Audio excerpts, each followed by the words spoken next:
Es la 1 de la tarde en punto en Bogotá, Quito y Lima. Nosotros continuamos aquí en El Mundo Ahora por France 24. Yo soy Andrés Mesa Muñoz y a continuación los titulares. Donald Trump está reunido con Volodymyr Zelensky en la Casa Blanca por tercera vez desde enero. Mientras el presidente ucraniano dice que Rusia no está lista para terminar la guerra, el mandatario estadounidense asegura que Vladimir Putin quiere poner fin al conflicto.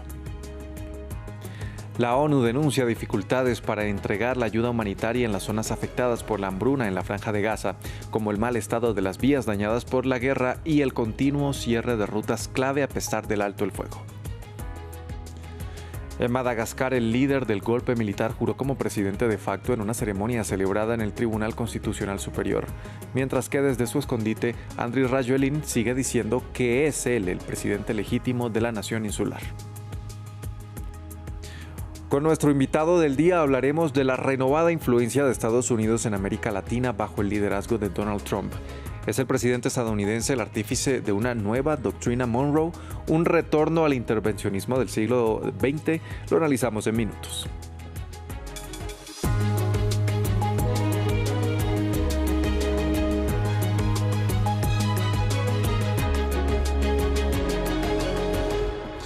Iniciamos en Estados Unidos. Donald Trump está reunido con Volodymyr Zelensky en la Casa Blanca por tercera vez desde enero.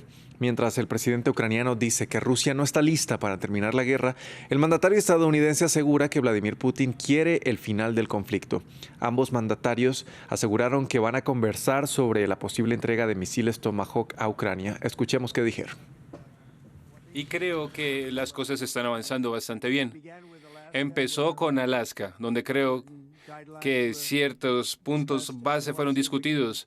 Esperamos ver si podemos resolver esto. Esto se debe a la administración Biden. Yo llegué, nosotros lo heredamos y queremos ver si podemos acabarlo, ponerle fin. Mucha gente ha muerto en esta guerra y vamos a hacer que se acabe. Y tengo la confianza de que con su ayuda podemos detener esta guerra. Realmente lo necesitamos. Vemos que ellos no están dando pasos exitosos en el campo de batalla. Y creo que esto es bueno. Creo que los ejércitos ahora han sufrido muchas pérdidas en la economía, en el pueblo. Creo que es muy importante, un momento muy importante. Otro encuentro de alto nivel será el de Donald Trump con el presidente de China, Xi Jinping, en Corea del Sur a finales de este mes. La noticia fue confirmada nuevamente por Donald Trump en esta rueda de prensa allí en la Casa Blanca, cuando fue el mismo mandatario estadounidense quien había sembrado dudas sobre el encuentro en medio de las tensiones por los aranceles. Trump también en una entrevista con Fox News reconoció que imponer nuevos gravámenes sobre productos chinos del 100% a partir del 1 de noviembre es insostenible, pero que el gigante asiático lo obligó a hacerlo como represalia a las restricciones en la exportación de tierras raras. Pasamos a Venezuela. La agencia Reuters citó a fuentes que dijeron que el ejército de Estados Unidos tiene retenidos a 2 sobrevivientes del ataque de este jueves a una embarcación en el Mar Caribe, a la que Washington acusó de traficar drogas.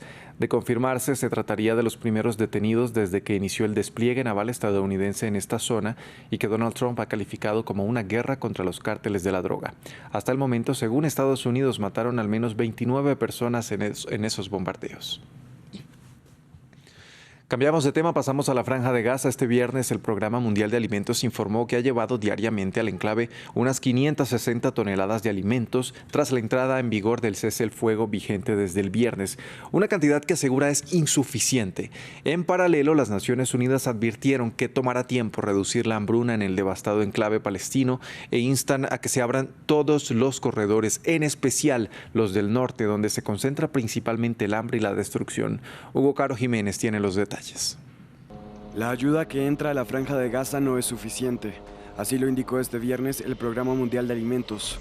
La agencia de la ONU explicó que desde que comenzó el alto el fuego ha llevado al devastado enclave unas 560 toneladas de alimentos en promedio por día, pero que esta cifra está aún por debajo de lo que se necesita. El ingreso de suministros a Gaza ha sido retrasado por Israel durante los últimos días, en consecuencia de la demora que denuncia por parte de Hamás en la entrega de los cadáveres de los rehenes israelíes. Con un promedio diario de unas 560 toneladas de alimentos, aún estamos por debajo de lo que necesitamos, pero lo estamos consiguiendo.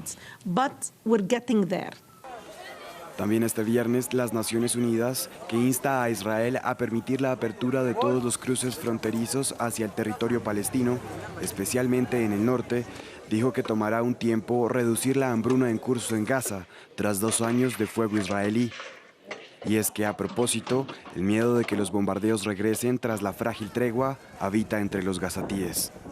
Todos temen que la guerra regrese. Si regresa significa que no habrá vida, que ya no habrá vida en Gaza y que Gaza ya no existirá. Significaría que Gaza sería eliminada para siempre. Decimos que es nuestro país y nos mantenemos firmes aquí, gracias a Dios. En paralelo a estas denuncias, Israel y Hamás se han culpado mutuamente por violaciones del alto el fuego, mientras que el gobierno israelí presiona para que la milicia entregue el restante de fallecidos. El grupo palestino señala a las fuerzas israelíes de continuar disparando contra civiles. En otras noticias de Medio Oriente, este viernes Israel bombardeó nuevamente el sur del Líbano.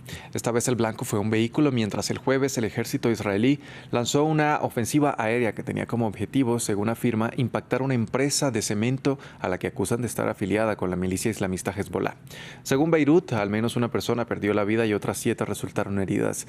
Este ataque hace parte de una campaña más amplia de Israel contra el grupo armado, al que el gobierno de Líbano y Estados Unidos presionan para que se desarme.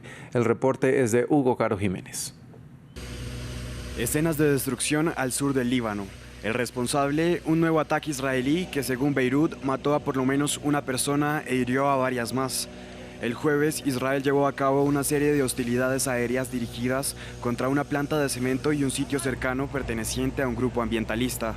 El gobierno israelí acusa a la empresa cementera International Majavel Company y a Green Without Borders de estar afiliados con la milicia islamista Hezbollah y de permitirle reconstruir al grupo sus instalaciones. Estimados libaneses, las redadas en la zona de la granja de Sinaí, en el sur del Líbano, tuvieron como objetivo la infraestructura utilizada por Hezbollah en sus intentos de reconstruir su poder militar. Estos ataques se suman a los esfuerzos continuos de las fuerzas de defensa de Israel para impedir el desarrollo militar de Hezbollah. Acusaciones rechazadas por los locales y trabajadores de la compañía bombardeada. Pueden entrar con total libertad y filmar lo que quieran. Somos un complejo 100% civil. Sobre estos ataques de ayer, ¿qué me pueden decir? Horror, la verdad. La gente de esta zona estaba aterrorizada, pero no sé por qué ocurrieron, en qué se basaron ni por qué. No son instalaciones militares, no lo son. Son solo instalaciones de construcción. Una construcción que incluye una mezcladora de asfalto y una de concreto. Israel ha emprendido una campaña que ha dejado franjas de Líbano en ruinas y en la que asegura ataca objetivos de la milicia chiita. Esto mientras el gobierno libanés y Estados Unidos presionan el desarme del poderoso grupo armado. En Madagascar, el coronel Michael Randrianirine juró como nuevo presidente de facto, luego de varias semanas de protestas lideradas por los jóvenes que contaron con el apoyo de parte de las Fuerzas Armadas y que condujeron a la salida del país de Andry Rajoelina. El anuncio fue recibido con cautela entre los manifestantes de la generación Z que esperan garantías para una transición hacia la democracia. Más detalles en el siguiente informe. Michael Randrianirine abandonó el uniforme por un traje formal. Después de la salida del país del ex jefe de Estado, Andry Rajoelina, el coronel juró como presidente este viernes en una ceremonia celebrada en el Tribunal Constitucional Superior. Fue el militar que pidió al ejército que se negara a disparar contra los manifestantes que protestaban contra los problemas en los servicios públicos y contra la corrupción. Nos comprometemos a romper con el pasado. Nuestra misión principal es reformar en profundidad los sistemas administrativos, socioeconómicos y políticos de gobernanza del país. Esta tan esperada refundación del pueblo se llevará a cabo bajo nuestra dirección y coordinación. El nuevo líder de facto prometió una presidencia marcada por la austeridad, en la que se realizarán elecciones en máximo 2 años. Anuncios recibidos con cautela por la juventud malgache, que insiste en que sus demandas se traduzcan en hechos.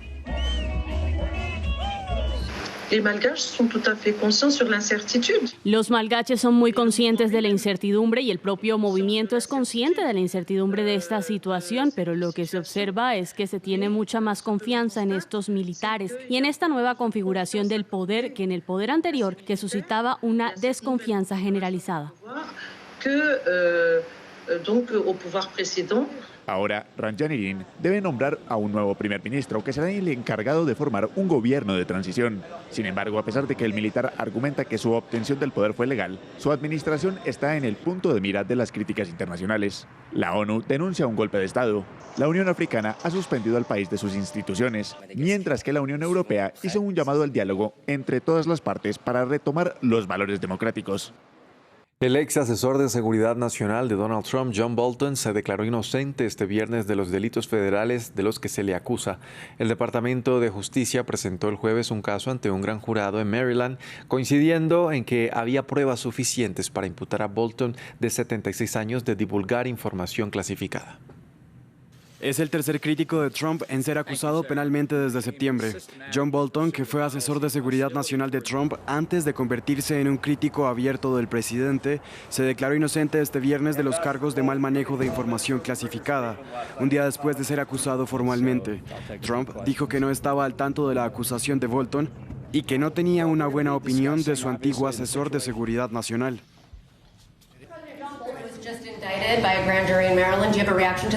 No lo sabía, es la primera vez que me lo dices, pero creo que es, ya sabes, una mala persona. Creo que es un mal tipo, sí, es un mal tipo, es una pena, pero así son las cosas, ¿no? Así son las cosas. ¿Qué voy a hacer? Esto ocurre después de que agentes del FBI registraran el domicilio y la oficina de Bolton en agosto, como parte de una investigación sobre el manejo de información clasificada. Bolton está acusado de transmitir ilegalmente información altamente clasificada a dos personas no identificadas cuando era asesor de seguridad nacional de Trump. En un comunicado, Bolton acusó a Trump de buscar venganza contra él.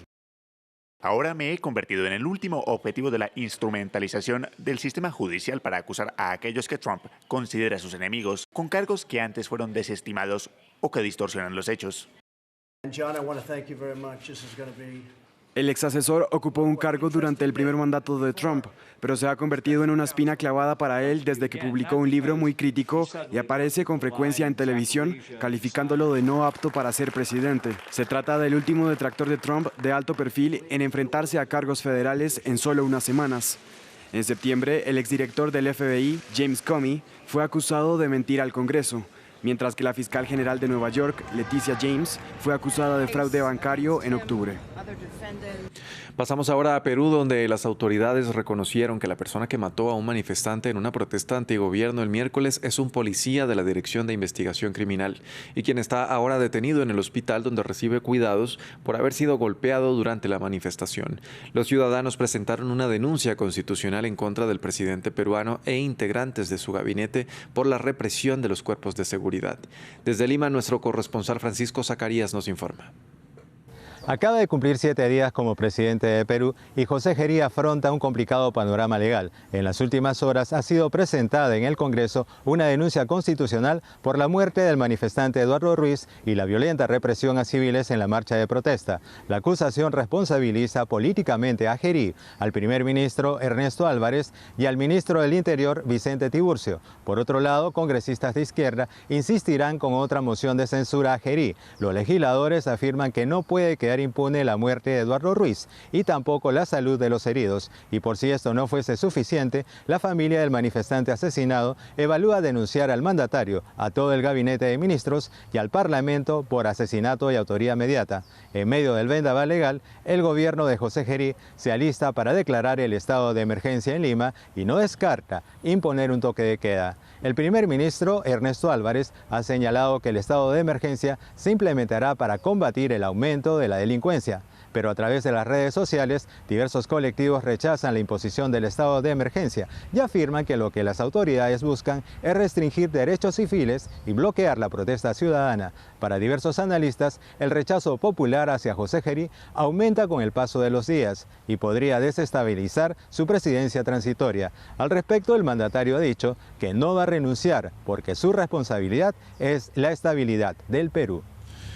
En Italia, una bomba explotó anoche frente a la casa de Sigifrido Ranucci, uno de los periodistas de investigación más reconocidos del país que está amenazado por la mafia.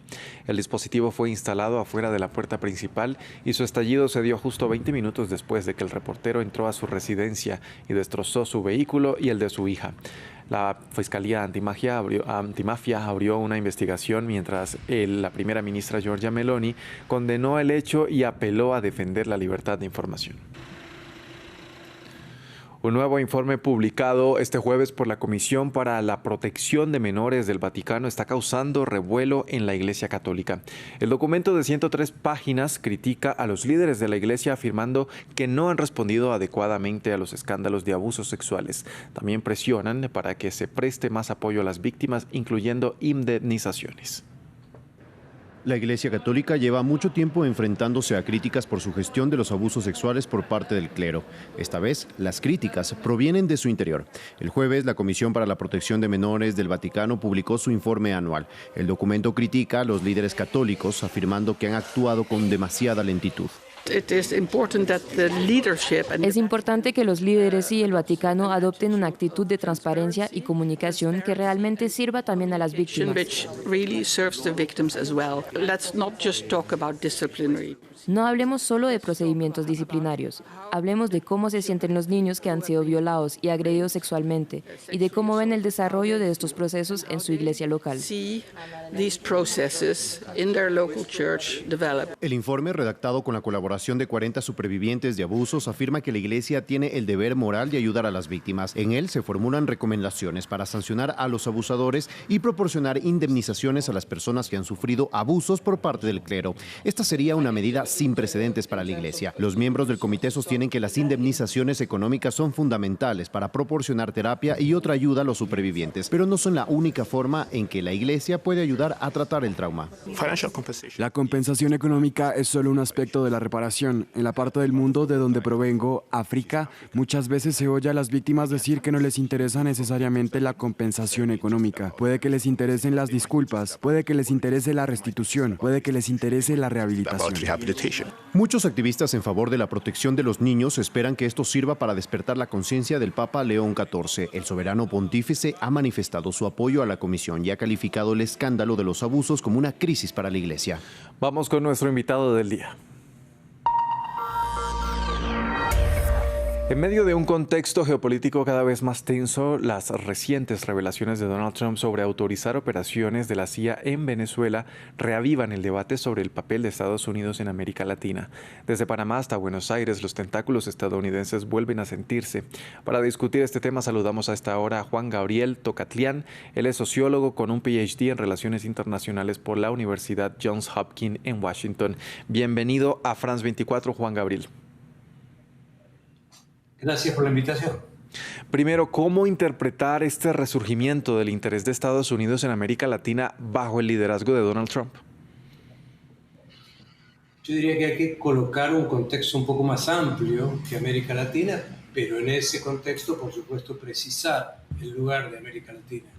Estados Unidos, una gran potencia, sin duda, con Trump ha mostrado varios elementos que deben ser considerados. En primer lugar, hay un límite a la proyección de poder de los Estados Unidos. Estados Unidos se ha ido debilitando estructuralmente por razones internas y por profundos cambios internacionales. En ese contexto, lo que uno observa es un Estados Unidos que está en una situación de relativo repliegue. Tiene una tensión mucho menor y una relación muy compleja con Europa. Prácticamente ha abandonado África, tiene un interés estratégico respecto a China en el Indo-Pacífico, pero se ve que hay unos límites también para la proyección de su influencia, su prestigio, su credibilidad en la región. Y por lo tanto, en este marco tan singular de un Estados Unidos que con Trump combina impotencia y prepotencia, América Latina es un lugar clave. Es un lugar donde Estados Unidos busca recuperar aquella vieja esfera de influencia que en algún momento histórico, ya hace varias décadas, se llamaba el patio trasero de América Latina. En ese sentido, me parece que hay un elemento, probablemente uno de los más novedosos de la administración Trump, y es esta singular atención en América Latina. Y para ello, lo que hace es combinar elementos mayoritariamente coercitivos, mucho garrote, aranceles, deportaciones masivas, amenazas de uso de la fuerza y escasamente algunas zanahorias. Ese es el Estados Unidos que hoy tenemos y vemos desde América Latina. Bien, ya vamos a entrar a profundizar en estos elementos que usted mencionaba. Esta semana Trump autorizó operaciones de la CIA en Venezuela y esto en medio de su despliegue militar en el Caribe que genera temores sobre una posible intervención allí en este país. ¿Cuál es el papel, recordemos, que ha jugado la CIA en estos países de América Latina? Bueno, nuestro recuerdo histórico es dramático. Cada vez que la CIA intervino en América Latina por alguna razón de seguridad nacional de los Estados Unidos, hubo cambios de régimen. Es decir, el resultado, el corolario de eso era alterar las reglas de la democracia incipiente en su momento en América Latina por colocar gobiernos más afines, más próximos a los Estados Unidos. Ahora lo que estamos viendo en la cuenca del Caribe, con particular énfasis en Venezuela, es algo semejante, pero con unos condicionantes muy distintos. En primer lugar, esto está generando dentro de Estados Unidos fuertes discusiones. Acaba de renunciar el comandante del Comando Sur, Alvin Bosley.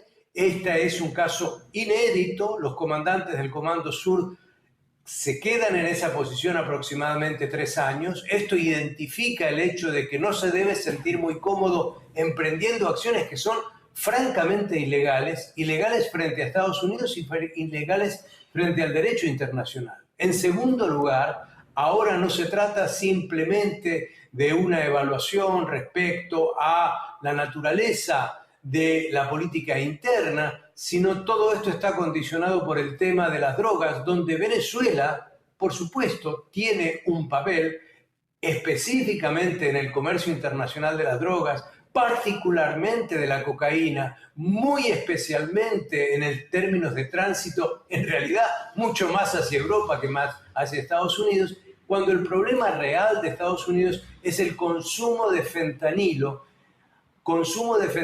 y abuso que lleva a aproximadamente unos 75.000 muertos al año. Es decir, esto tampoco tiene justificación desde el ángulo de los problemas fundamentales que genera el fenómeno de las drogas. Entonces, esto es una especie de abuso de poder, esta es una deuda pendiente del presidente Trump I. Hay que recordar que su secretario de Defensa, Esper, el último que tuvo, escribió un libro de 458 páginas. El país de América Latina que más es nombrado es Venezuela. Y ahí relata la persistente frustración de Trump de no poder derrocar a Maduro. Bueno, ahora para Trump, al menos, esta es la oportunidad. Estamos hablando aquí, Juan Gabriel, de una nueva doctrina Monroe, tal vez adaptada al siglo XXI. Estamos hablando del corolario de Trump a la doctrina Monroe. Y en este corolario no hay lo más importante que hay que destacar, a mi modo de ver, lo más evidente, es que Estados Unidos siempre, en distintos momentos históricos, combinó garrotes con zanahoria con América Latina. Ahora, el problema fundamental es que, salvo por el caso argentino, donde el gobierno del presidente Trump está haciendo lo imposible para rescatar al presidente Milei, salvo por ese caso, no hay ninguno en el que Estados Unidos use el poder blando, la persuasión, el incremento de la inversión, el mayor compromiso asistencial. En todo el resto de la región, ya sea Colombia, ya sea Brasil, ya sea México, ya sea Venezuela, la actitud de Estados Unidos es hostil, es prepotente, es agresiva, vía aranceles, insisto, vía deportaciones masivas, y ahora le agrega a eso la amenaza del uso de la fuerza. A propósito de Milei, lo vimos esta semana ahí en la Casa Blanca pidiendo ayuda a Estados Unidos. ¿Qué tan preparados están los gobiernos latinoamericanos para resistir a estas presiones externas y sobre todo defender su soberanía? El caso de Argentina es un caso muy peculiar. Si uno hace una evaluación general de un sinnúmero de encuestas, de encuestadoras estadounidenses y latinoamericanas, va a encontrar, y si toma el último medio siglo, no la última semana, sino el último medio siglo, uno de los países más nacionalistas en América Latina ha sido Argentina. Y eso ha evitado en muchos momentos históricos esta prepotencia intervencionista de Estados Unidos. Nos encontramos con una singularidad enorme. En primer lugar, que despliegue este nivel de involucramiento, de presión, incluso de chantaje y hasta humillación, buscando intervenir en el proceso electoral argentino, pero con un matiz importante, y es que por primera vez hay un segmento de la población en Argentina que parece no reaccionar frente a esto. Y por lo tanto creo que Trump cree que puede seguir avanzando, que va a tener alguna influencia, pero su objetivo máximo no es Argentina. Su objetivo máximo es incidir en los procesos electorales claves que vienen en América Latina, que son en octubre, ahora Chile, en abril del próximo año Perú, en mayo del próximo año Colombia y por sobre todas las cosas en octubre del 26 en Brasil. Si lograse alterar y tener fieles, leales al estilo Milei en esos nuevos procesos electorales, Estados Unidos Trump se va a encontrar con una situación inesperada. A principios del siglo XXI hablábamos de la ola rosada en América Latina. Bueno, ahora tendremos una ola trumpista en América Latina si es que los resultados electorales llevan a gobiernos de derecha y extrema derecha en estos países. Juan Gabriel, en medio de esta prepotencia que usted recalca que viene de Estados Unidos, ¿qué paralelos se encuentra, por ejemplo, entre la política exterior de Donald Trump y la de William McKinley, este presidente republicano al que Trump admira, hay que decirlo? Bueno, la pregunta es muy pertinente porque McKinley tuvo dos peculiaridades. Primero, presidente de finales del siglo XIX. Fue probablemente el presidente más proteccionista y que más aranceles impuso a distintos países en aquel momento histórico. Es decir, Trump en ello es casi un espejo. Y por otro lado, McKinley, al triunfar en la guerra americano-española, termina quedándose con Puerto Rico, adquiere Hawái, se proyecta en Filipinas e inicia una predisposición de expansión en Panamá. Es, por así decirlo, el momento más expansionista, más ambicioso de Estados Unidos, de ahora ya consolidándose como una nación importante en el continente, ir más allá de la región. Bueno, Trump probablemente sueña en que él es el segundo McKinley y de ahí su interés en Groenlandia, de ahí en su interés en anexar Canadá, de ahí en su interés de recuperar incluso la fuerza del Canal de Panamá. Es decir, Trump es McKinley 2, tanto en lo comercial como en lo militar. Muy bien, era Juan Gabriel Tocatlián, sociólogo con PhD en Relaciones Internacionales por la Universidad de Johns Hopkins. Gracias por acompañarnos a analizar este tema aquí en France 24. Gracias a ustedes por la invitación. Y a ustedes, televidentes, también gracias por sintonizarnos. Hacemos una breve pausa y ya regresamos con más. Quédense con nosotros. Soy Natalio Cosoy, su corresponsal de France 24 en español en Argentina. Siga conmigo todas las noticias de Argentina en nuestros noticieros y en la programación diaria. Natalio Cosoy, uno de los 200 corresponsales de France 24 en el mundo.